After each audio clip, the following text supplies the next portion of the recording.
하나님 계시의 말씀 갈라디아서 4장 1절로부터 7절까지 제가 봉독해 드리겠습니다. 내가 또 말하노니 유업을 이을 자가 모든 것의 주인이나 어렸을 동안에는 종과 다름이 없어서 그 아버지가 정한 때까지 후견인과 청지기 아래 있나니 이와 같이 우리도 어렸을 때에 이 세상 초등학문 아래 있어서 종노릇하였더니 때가 참에 하나님이 그 아들을 보내사 여자에게서 나게 하시고 율법 아래 나게 하신 것은 율법 아래 있는 자들을 속량하시고 우리로 아들의 명분을 얻게 하려 하심이라. 너희가 아들인 고로 하나님이 그 아들의 영을 우리 마음 가운데 보내사 아바 아버지라 부르게 하셨느니라. 그러므로 내가 이후로는 종이 아니요 아들이니 아들이면 하나님으로 말미암아 유업을 이을 자니라. 지금 우리는 히브리서 6장의 내용을 공부를 하고 있는 중에 오늘 특별하게 갈라디아서의 본문 말씀을 제가 여러분에게 소개를 했습니다. 히브리서에서 6장의 이 전반부의 이 말씀은 매우 해석하기가 어려운 말이에요.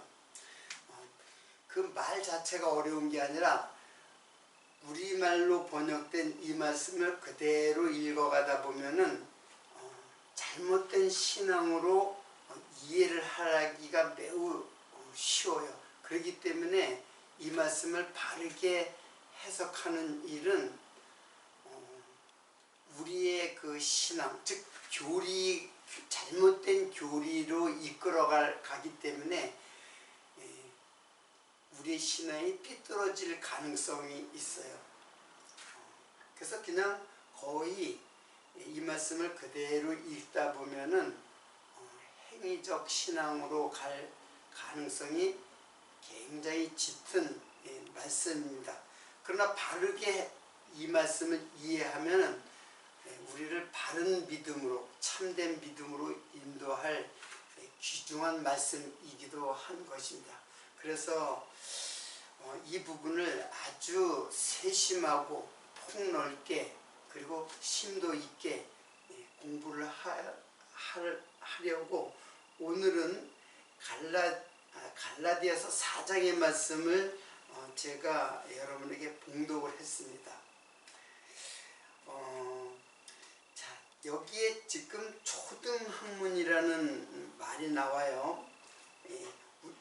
우리가 어렸을 때 이 초등학문 아래 있어서 종노릇하였더니 이 초등학문 아래 있어서 종노릇하였다. 이 말은 이 말은 뭐냐면은 예수님 오시기 전에 이 율법이죠. 율법이에요. 하나님의 말씀 율법. 율법, 그 초등학문은 율법에 머물러 있는 그 이제 상태를 이제 초등학문이다라고 이제 얘기를 했죠. 이때 초등학문이라고 했을 때 이게 스토이케이온,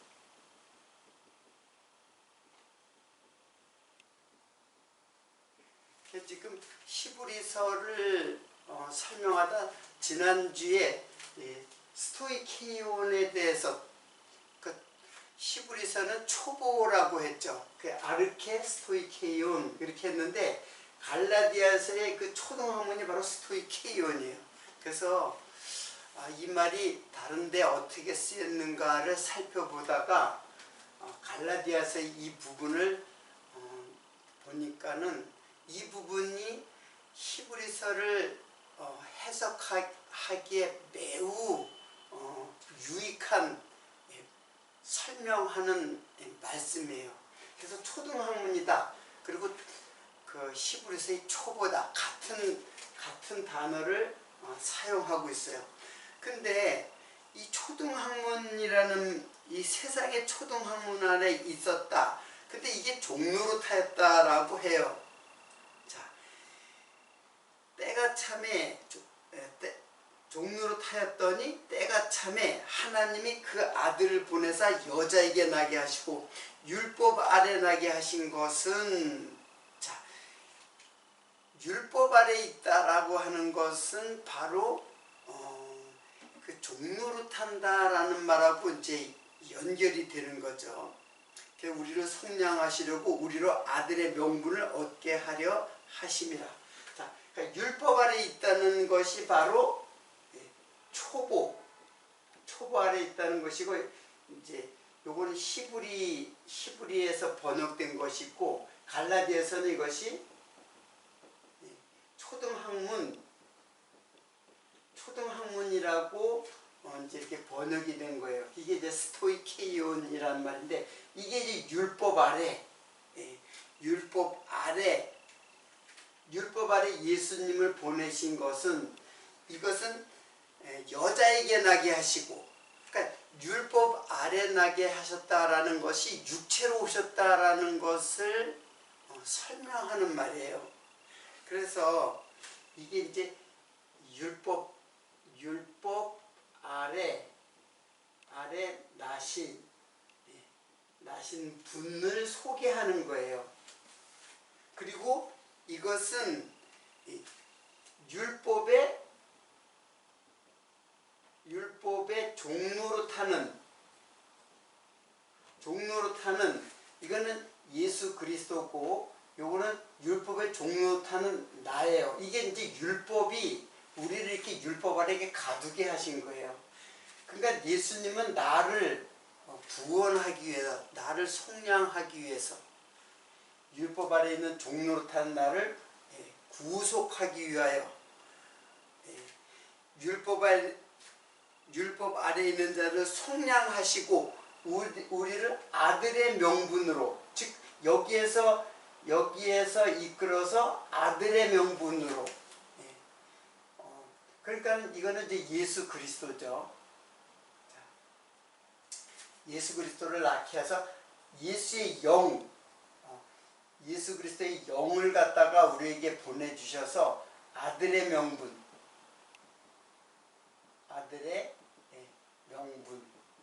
자, 여기 아들의 명분이라고 한 이 말은 휘오데시아.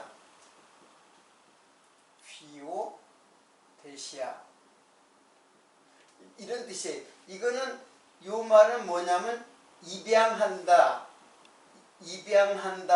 뜻이에요. 즉 양자로 우리를 삼는다. 자, 양자라는 말이죠. 양자로 이제 우리를 삼는 것을 휘호데시아. 이걸 아들의 명분으로. 그러니까 여기에는 종로로 타는 것이죠. 종로로 타는 뭐에? 율법의 종로로 타는 나를 하나님 아들의 양자로 이방시키는 이것이 뭐예요? 이게 구속이죠. 이게 우리를 구속하시려고. 그래서 예수님께서 율법 아래 나신 거예요. 예수님은 율법 아래 나셔가지고 육체를 입으신 거예요. 여자에게서 나게 하시고 율법 아래 나게 하셨다 그랬잖아요. 그게 이제 초등학문의 종로로 타였던 우리가 초등학문의 종로로 타였던 우리를 구원하기 위하여 예수님도 율법 아래 나신 거예요. 자, 그러니까 이 초등학문, 초보라는 의미는 결국 율법의 종로로 타는 상태를 이제 의미하는 거죠. 자, 계속해서 그 부분을 읽어보겠습니다. 갈라디아서. 너희가 아들인 고로, 이제는 종이 아니라 아들이 되었어요. 그래서 아들인 고로 하나님이 그 아들의 영을 우리 마음 가운데 보내사, 하나님께서 아들의 영, 이게 뭐예요? 이게 성령이죠. 성령을 우리 마음 가운데 보내사 아바 아버지라고 부르게 하셨느니라. 그러므로 내가 이후로는 종이 아니고 이제는 아들이다. 아들이면 하나님으로 말미암아 유업을 이을 자니다. 그러니까는 이게 이제 아들 종은 유업을 이을 수 없잖아요. 종은 상속자가 될 수 없단 말이에요. 아들이라야 천국을 상속받는 자로 이을 자로 삼으시기 위하여 예수를 보내셨다. 이제 그런 뜻이에요. 이게 이제 초등학문에 대한 의미예요. 이게 초보라는 말과 이제 같은 스토이케이온이라는 뜻이에요. 자, 우리가 갈라디아서 4장을 봤는데 3장에 한번 보세요. 갈라디아서 3장을 보면은 3장 24절을 보면 이같이 율법이 우리를 그리스도에게로 인도하는 몽학선생이 되어, 그래서 율법이 우리를 이쪽으로 인도하는 무슨 선생? 몽학선생이다. 뭐가? 율법은 몽학선생이에요. 몽학선생이라는 말이 뭐냐면은 파이타고고스,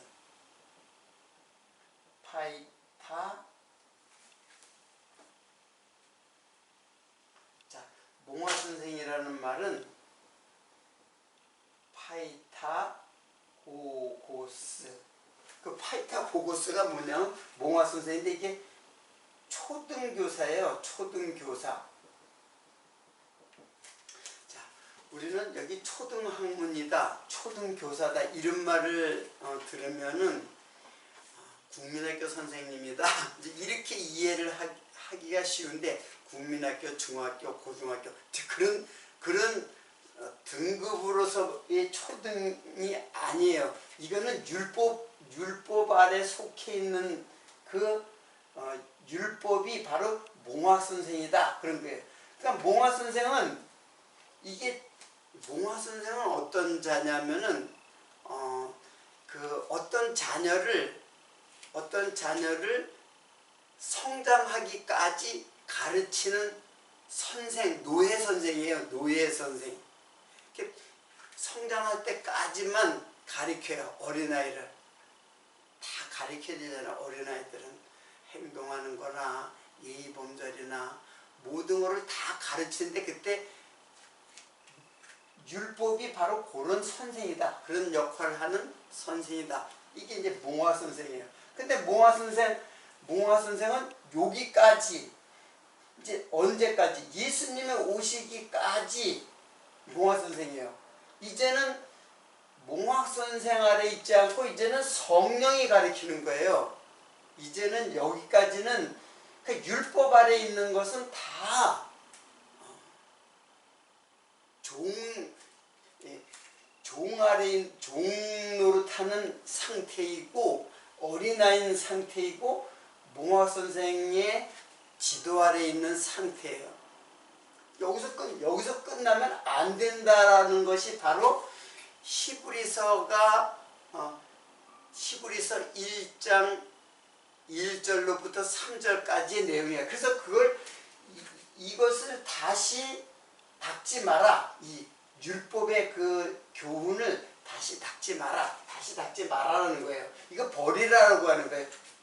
초보를 버리라 그랬잖아요. 자, 그러니까 이게 무슨 뜻인지 알겠죠? 율법 아래에서 여기서 머물러 있어가지고 있지 말가. 이 율법의 그 털을 다시 닦지 말라. 열로 와서 다시 닦지 말라. 이제 이거는 예수 그리스도께서, 즉 성령께서 우리를 이제 어린아이가 아니라 이제는 뭐예요? 단단한 음식을 먹는 장성한 자로 이제 이끄는 거죠. 여기는 뭐예요?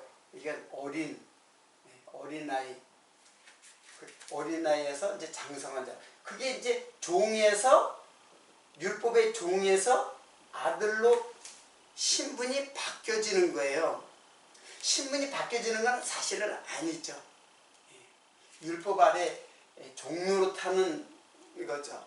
그래서 이게 바로 뭐냐면 바로 유대인이에요.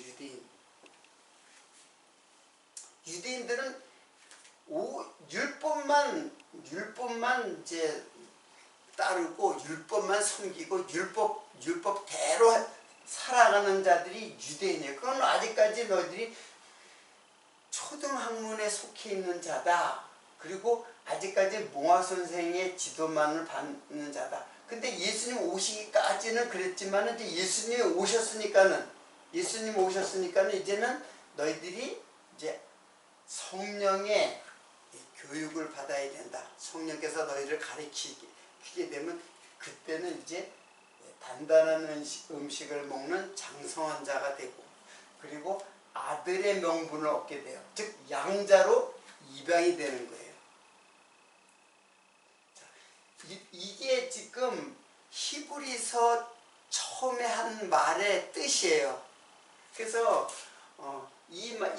그래서 이제 오늘 갈라디아서를 제가 설명함으로써 히브리서의 그 1장 1절로부터 3절까지의 말씀을 우리들이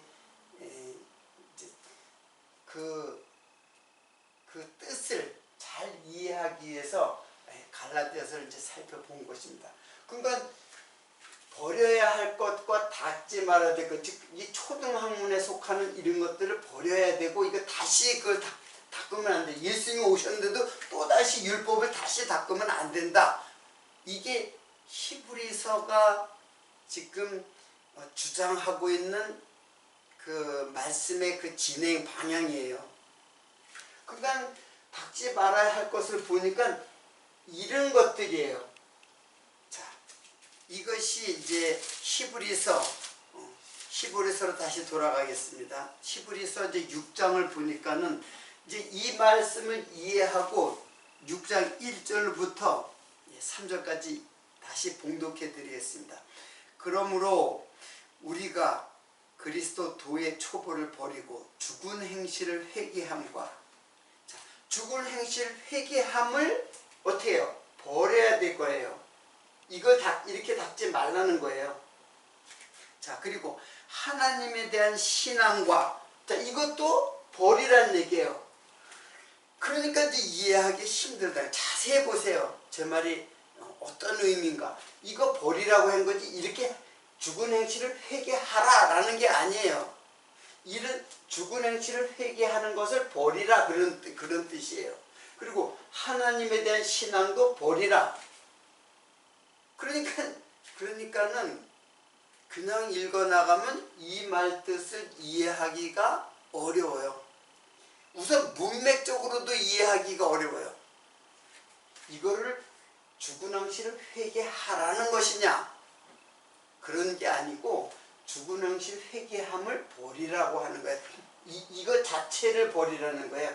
하나님에 대한 신앙을 버리라는 거예요. 그리고 세례, 안수, 죽은 자의 부활, 영원한 심판에 대한 교훈, 이거 다 버리라는 거예요. 그리고 이런 것은 다시 닦지 말라. 자, 그렇게 이야기를 하는 거예요. 지금 이 본문의 말씀은. 그러니까 이걸 어떻게 해석을 하느냐 말이에요. 이거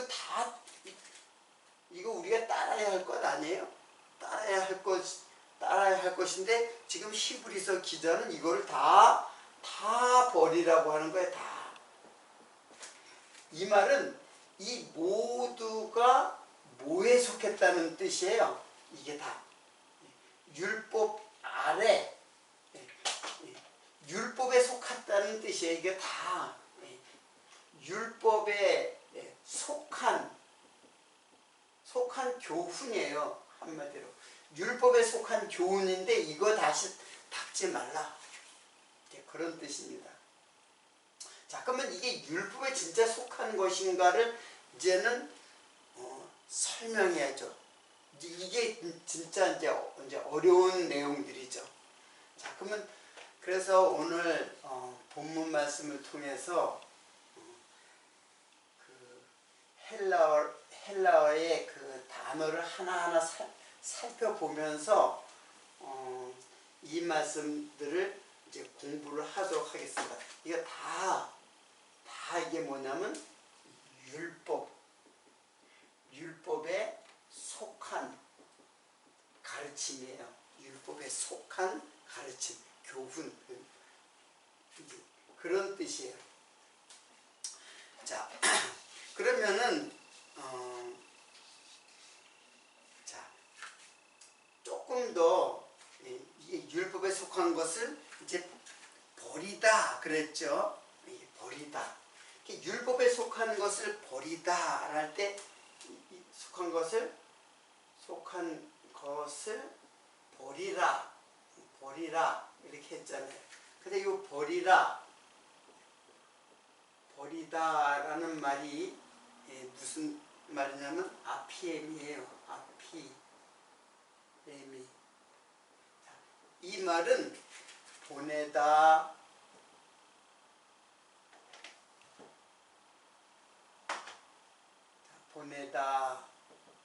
그리고 떠나게 하다, 그리고 버리다도 있어요. 버리다. 자, 이거는 뭐예요? 예수 그리스도의 이전에 그 율법을 보내다. 율법을 이제 보내다. 예수님이 오시니까 율법을 보내다. 그런 뜻이에요. 떠나게 하다. 이제 율법에서 떠나게 하다. 누가? 이제 예수 그리스도의 영이 오면은 이제 율법에서 떠나게 되죠. 그걸 버리게 되는 거죠. 율법에 대한 교훈을. 그리고 그 뒤에 보면은 2절에 보면 그런 교훈을 다시 닦지 말고 그랬어요. 이것을 다시 닦지 말고 이렇게 했어요. 자, 그러면 다시 닦지 말고 이제 버리고 다시 닦지 말라는데, 다시 닦지 말라는 말은 뭐냐면은 다시는 팔린이에요. 그래서 말고 하면은 요거는 매예요. 매는 부정이죠. 부정. 근데 닦다라는 말이 카타발로예요. 카타발로. 자, 이 카타발로라는 말이 뭐냐면은 아래로 떨어지다. 아래로 떨어지다. 그리고 던지다. 자, 그런 뜻이에요. 자, 이거는 율법을 떠나게 하다라는 율법에서 떠나게 하다라는 뜻이고, 다시 닦지 말고라는 말은 다시 다시 닦다. 그런데 매가 들어서 닦지 말라 그런 뜻이에요. 그 닦다라는 말이 아래로 떨어지다, 던지다예요. 이게 무슨 뜻이냐면은 이게 바로 율법의 심판이에요. 율법의 저주예요. 그리고 이게 사망이에요.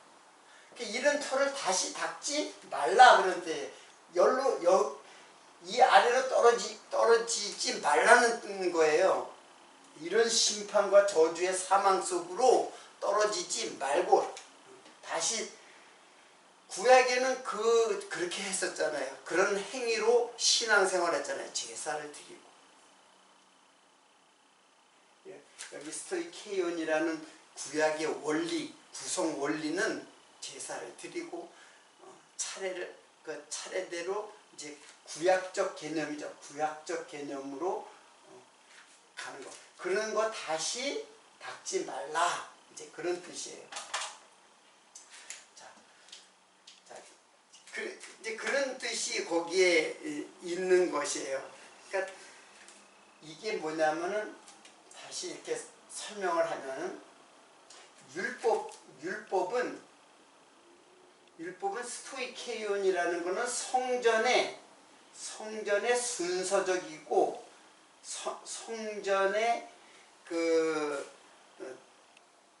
성전의 순서적인 원리를 말하는 거예요. 성전의 원리.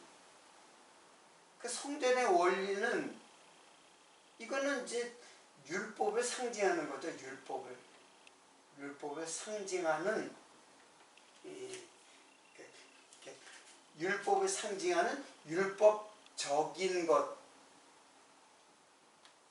율법적인 것 여기서 벗어나라. 율법 자체는 나쁜 게 아니에요. 율법 자체는 예수를 증거하는 몽학선생으로서의 역할을 하면 돼요. 율법이 지켜야 될 것이 아니라 율법은 예수에게로 인도하는 몽학선생 역할을 하는 것인데 율법적인 것에서 멈춰버리면은 그 초등학문에 속해버리고 어린아이가 되는 것이 있고 그것이 바로 율법에 속한 자가 되는 거예요. 율법에 속한 그 초등 교사의 지도를 받아야 하는 자가 되는 거예요. 이제는 누구의 지도를 받아야 돼요? 예수 그리스도의 영, 성령. 율법은 뭐예요? 초등교사잖아요. 몽학선생. 율법은 목적이 아니에요. 목적은 여기가 목적이에요. 여기가. 이거는 이쪽으로 가는 과정이에요. 이런 것들이 다 율법을 상징하는 것들이에요. 이것들이.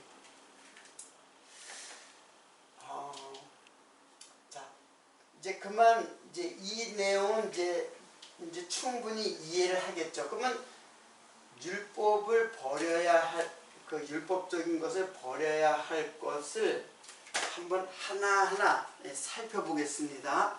자, 죽은 행실을 회개함과 하나님께 대한 신앙과 자, 하나하나 하겠습니다. 죽은 행실을 회개함. 죽은 행실 그리고 이거를 회개함. 죽은 행실을 회개. 자, 이거 죽은 네크로스. 행실은 엘곤. 회개는 메타노이아.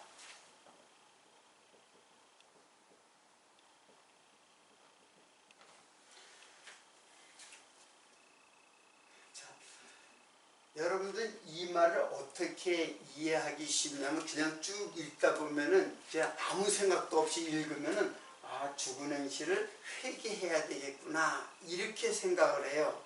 근데 지금 이 맥락은 어떤 맥락이에요? 죽은 행실을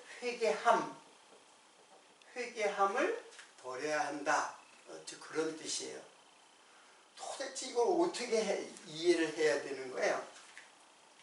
자, 여기서 죽은 행실이라고 했을 때 죽은은 이거는 사망이에요. 사망. 네크로스는 사망인데 사망이라는 것은 두 가지 뜻이 있어요.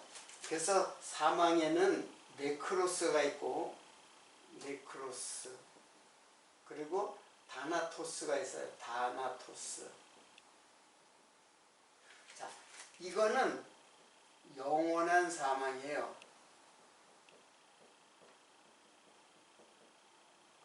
그리고 다나토스는 완성으로 가는 사망이에요. 완성으로 가는 완성을 목적으로 하는 사망. 이게 이제 다나토스예요. 이 다나토스가 사용되는 그 말씀이 어디 있냐면 야고보서에 욕심이 잉태한즉 욕심이 잉태한즉 죄를 낳고 죄가 장성한즉 사망을 낳느니라 했을 때 이 사망이 바로 다나토스예요. 다나토스. 그러니까 이거는 완성으로 가는 사망은 이게 이제 결국 완성은 뭐예요? 이거는 예수 그리스도의 구속의 완성이에요. 그래서 이쪽 사망으로 가는 것이 이게 영원한 생명이죠. 영원한 생명이란 말이에요. 그리고 이거는 영원한 죽음, 영원한 멸망이죠. 멸망. 이렇게 죽는 사람이 있고 이렇게 죽는 사람이 있다는 거예요. 요렇게 죽는 사람과 요렇게. 그럼 요거는 뭐예요? 이거는 예수 그리스도를 믿지 않는 불신자. 요거는 네크로스의 사망이에요. 그리고 성도는 영생을 목적으로, 즉 예수님께서 우리를 끝까지 인도하시는 그 완성으로 가는 사망이에요. 그래서 우리들도 다 죽잖아요. 예수 믿는 사람도 다 죽는단 말이에요. 근데 그 죽음이 곧 영생으로 가는 사망이에요. 이들은 영원한 멸망으로 가는 사망이고. 그렇게 달라요. 이게 야고보서 1장에 나오는 내용인데, 그러니까 이 내용은 사실은 우리는 이걸 굉장히 부정적인 문구로 보는데 사실은 부정적인 문구가 아니에요. 우리는 다 욕심과 죄로 태어난 자들이에요.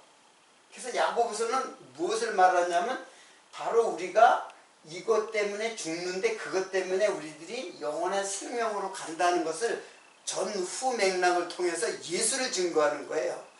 그런 말씀으로 기록된 말씀이에요.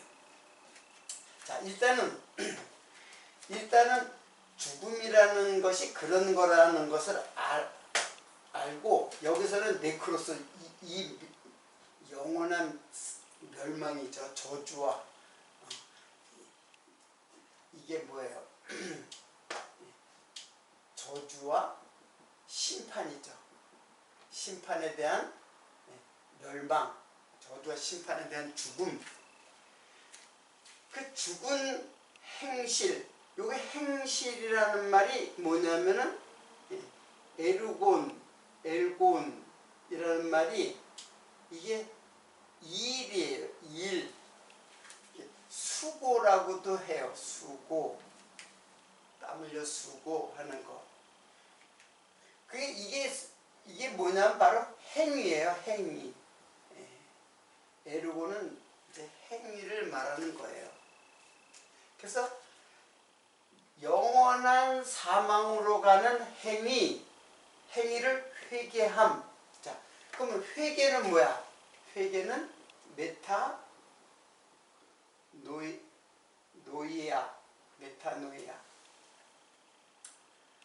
자, 이거는 이제 알겠죠? 일본은 이제 이게 행실이라고 그랬는데 이거는 수고, 일, 행위 이런 뜻이에요. 자, 그러면 중요한 거는 메타노이아예요. 자, 메타노이아는 이게 이제 이게 회개죠. 회개. 자, 이게 이제 회개라는 말인데 이게 메타노이아인데,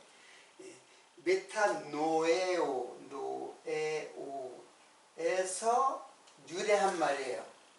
그리고 요거는 명사예요. 그리고 요거는 동사. 자, 유래한다는 말은 동사에서 명사로 되는 게 이제 유래한다는 뜻의 그 대부분의 그런 뜻이에요. 동사에서 명사로 가는 것을 이제 유래한다 그래요. 자, 그러면 요거는 명사니까 이건 회개, 개심, 마음을 바꾸는 것, 그리고 돌아섬,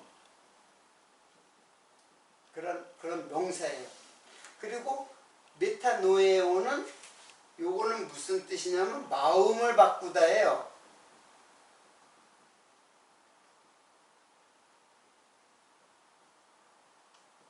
마음을 바꾸다, 이제 회개하다.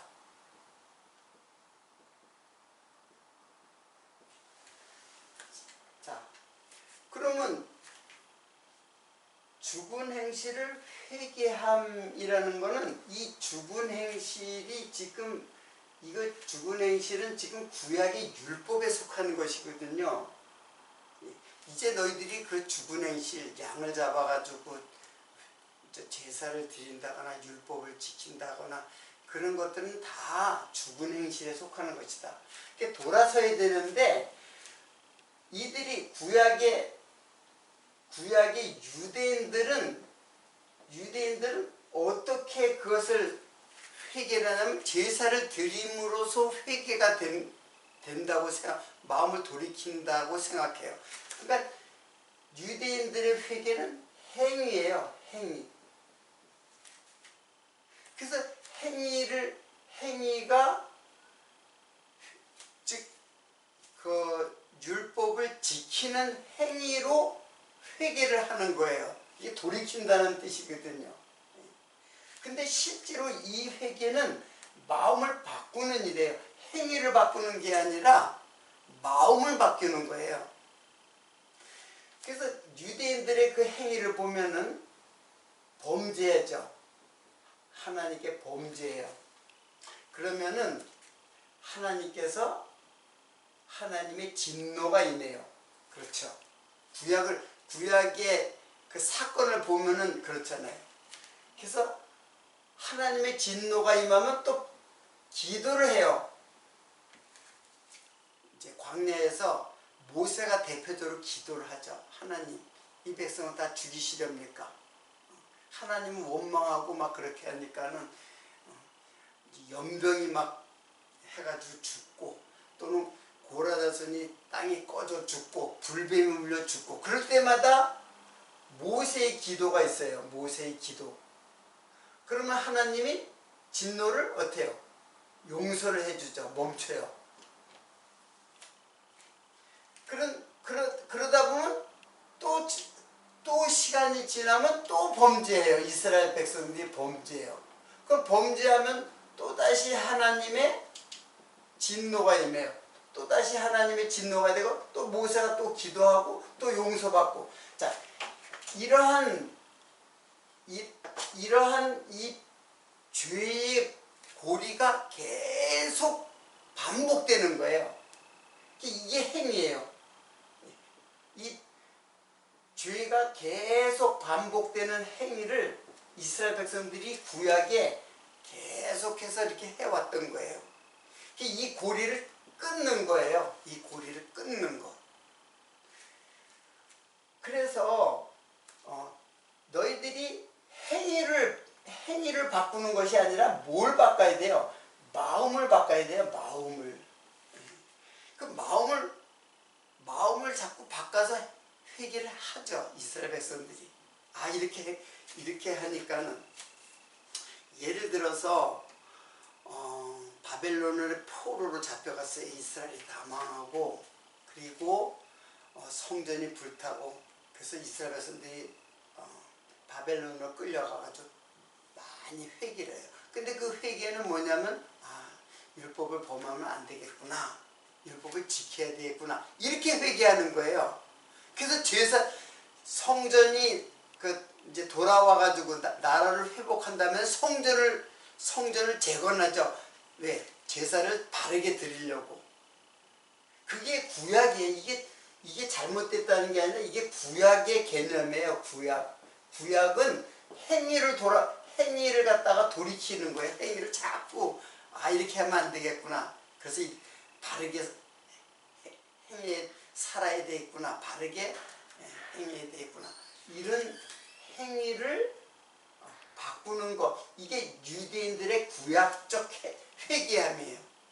이거를 다시 닦지 말라, 이렇게 하지 말라, 이걸 다 이렇게 그 교훈으로 다시 그런 그 율법의 행위로 교훈을 삼았던 거, 그런 교훈을 다시 닦지 말라라는 거예요. 이거 전체를 지금 부정하는 거예요. 이렇게 하지 말라. 이게 죽은 행실을 회개하라는 것이 아니라 죽은 행실 회개함을 버리라고 하는 거예요. 이런 거 버리라고. 그러면 진짜 회개는 뭐예요? 마음을 돌이키는 거죠. 그래서 율법은 어디다 썼어요? 율법은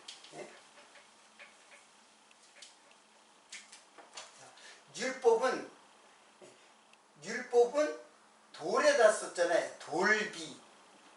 근데 성령께서는 우리 마음에 신비에다 써요. 신비. 마음 비석에다 써요. 이게 돌 비석에다가 쓴 거고, 이게 율법이잖아요. 율법.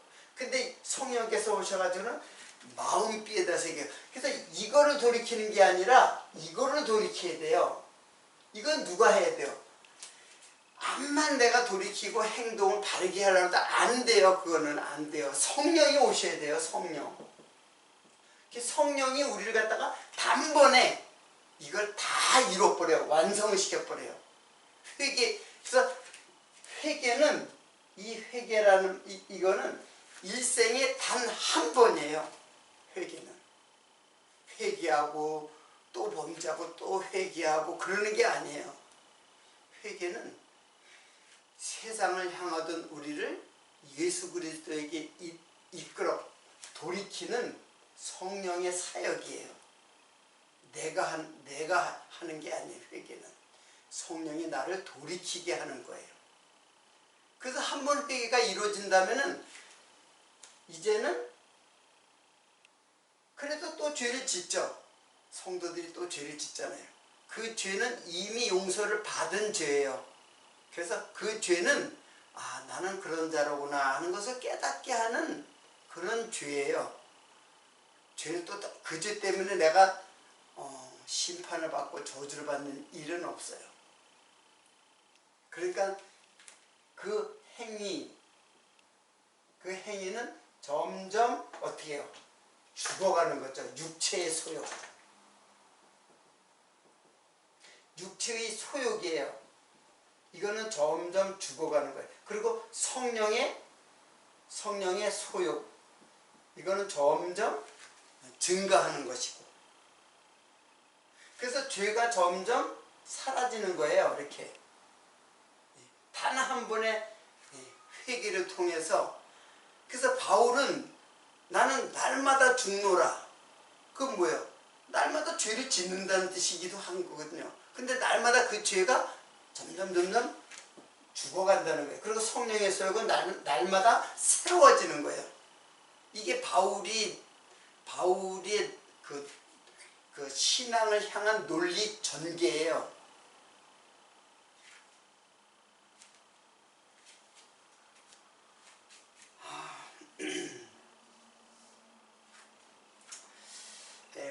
오늘은 이것하고 요것만 설명을 했는데 시간이 되어서 다음 부분의 내용은 다음 시간으로 또 미뤄야 될 것 같습니다. 다음 시간에 이것도 자세하게 그 단어가 어떻게 사용되고 단어의 뜻이 어떤 뜻인가, 어디서 유래한 어떤 뜻인가를 정확하게 이해를 하면서 이게 다 그냥 구약에 속한 거거든요. 이 내용을 다음 시간에 공부하도록 하고 오늘은 여기서 마치도록 하겠습니다.